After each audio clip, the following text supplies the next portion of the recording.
All right. And hello everyone. This is gonna be the first time we're casting some Immortal and uploading it to YouTube. So welcome everyone. And here we have spawning in the top left. It is gonna be the craft player, Magicall. Woo! And spawning in the bottom right is gonna be our Aru player, Drago. Woo! Of course, both players. We're gonna be playing with Ajari and Mala respectively. And yeah, for all of you guys that don't know, Immortal is the new battle strategy that's currently in pre-alpha, but as you can see, it's already very playable. And we've been blessed with a lot of updates recently, so I've been motivated to do this video, and we're gonna see some cool 1v1s in between these two giants of the Immortal scene. Of course, Magical being the newer player over here, but that doesn't matter. His skills are pretty high as well. Drago over here, he's been playing a little bit more,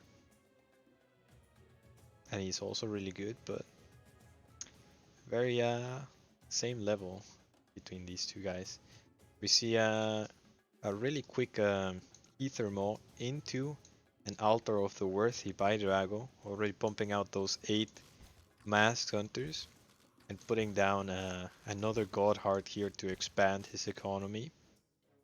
And on the other side, we see a Legion Hall over here into an expansion, and then taking the Apostle Bindings for Ether. Now that's gonna allow him to tech up relatively quickly while also having this base over here. And you know, you're asking yourself, well, what's different with Immortal Gates of Pyre? Well, it's very different in the kind of way that there's more than 2 resources. And so you have your resources kind of like I would draw an analogy to StarCraft, where there's ether and alloy. Alloy kind of being your minerals, and ether being your gas. But there's also a third resource, and we were kind of just watching Magicall take it. Now we're seeing him take this tower to clean up this platform for one of the immortal spells, which is placing down a tower of their own, but that also gives them Pyre. And so this Pyre can be used by the immortals to cast pretty cool stuff. You can cast Infuse, which is gonna increase your speed and your attack speed. You can be a little bit more defensive, and um, all these spells, they're unique to all the immortals, so you have multiple immortals for each faction. So even if you're playing the same faction, there's bound to be very key differences in the gameplay because of these immortal spells and how it plays out. We see kind of Magicall going very into the Sipari, while we see Drago just kind of cleaning up the Pyre camps, cleaning up the Pyre miners and the towers to get that additional Pyre. We see now Drago, he started doing this recently. Oh, we see that Infuse that I was talking about, these incubators are gonna have trouble dealing against this Sipari. And there we go, both of the incubators go down. Maybe a third one is even gonna go down. That's a bunch of damage right there by our craft player. More units going down, and honestly, this is a very big army that you don't wanna necessarily be fighting in your base.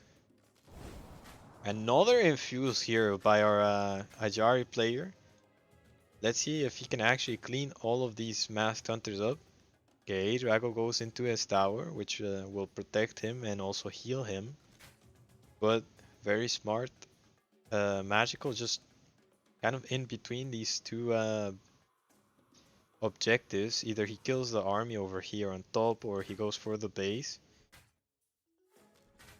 Drago, he's been hit, but he's been doing a great job of just keeping alive, and he's pumping out the units that are gonna be essential to pushing this off. Getting some damage on those Masked Hunters, but it seems like Drago in the end he's gonna manage to get some more incubators and some Masked Hunters to push this Seppari force back. Let's see what the craft player has in play. He's already got the Angelarium, which allows him to get some flying units. And the Soul Foundry, of course. You already see the 3 Absolvers, which they can siege up and do a lot of damage.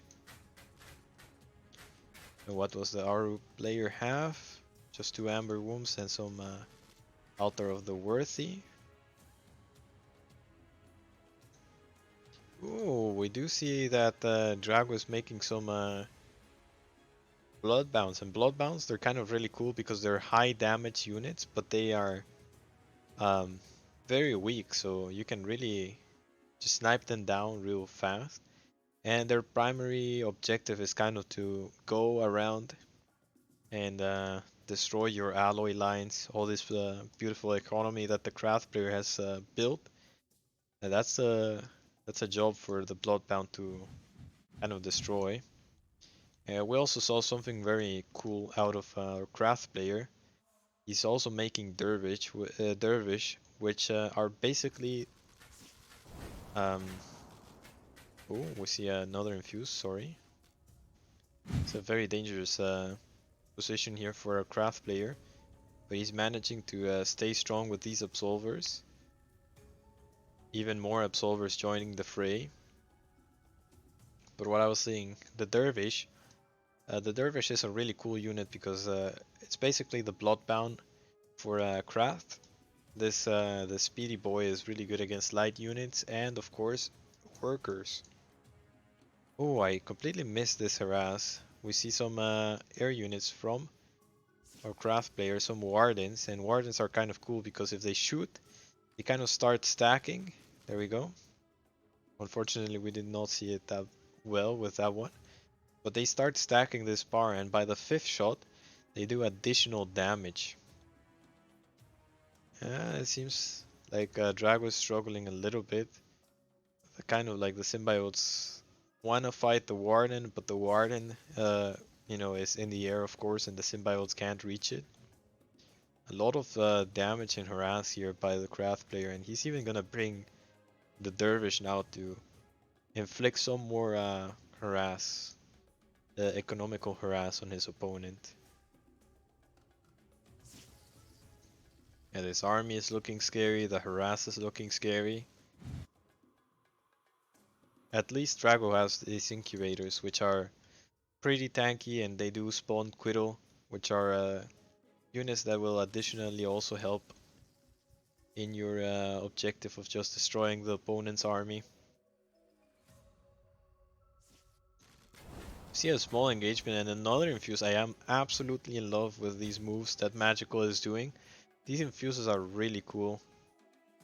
Most people, they would prefer to do some other spells, but I feel like the attack speed and the speed you gain from those can really put you in a really good position against your opponent's army. And here we see one of the features that Immortal also has is destructible rocks. This one goes straight into the main as we see a massive monster fight over here. Drago kind of forced into fighting those absolvers. Whoa, that's really weird. That's a neutral Quiddle. I've never seen that before.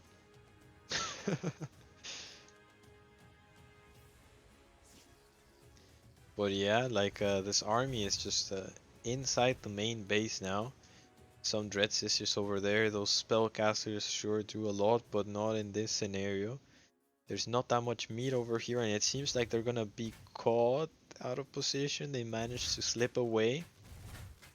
This Bloodwell over here. It's a spell that you give to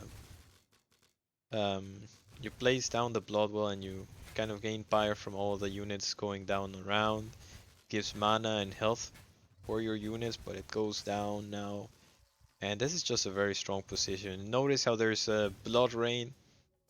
That's basically the ultimate ability for Aru. It's not an ultimate ability, but I like to call it that because it costs a lot of Pyre, and it's essentially a global spell that increases your mana regeneration and your HP regeneration.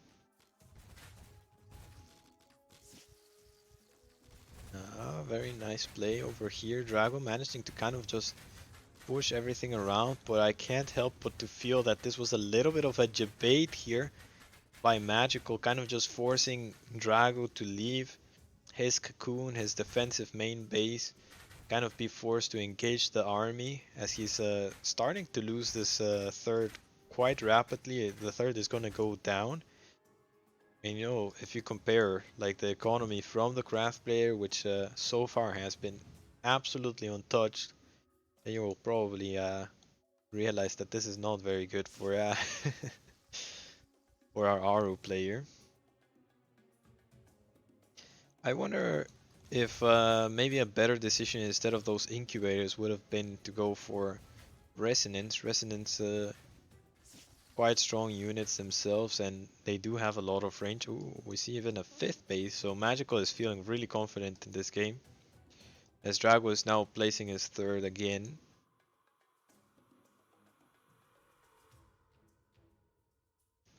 And we see a GG from Drago. So that's gonna be the good game.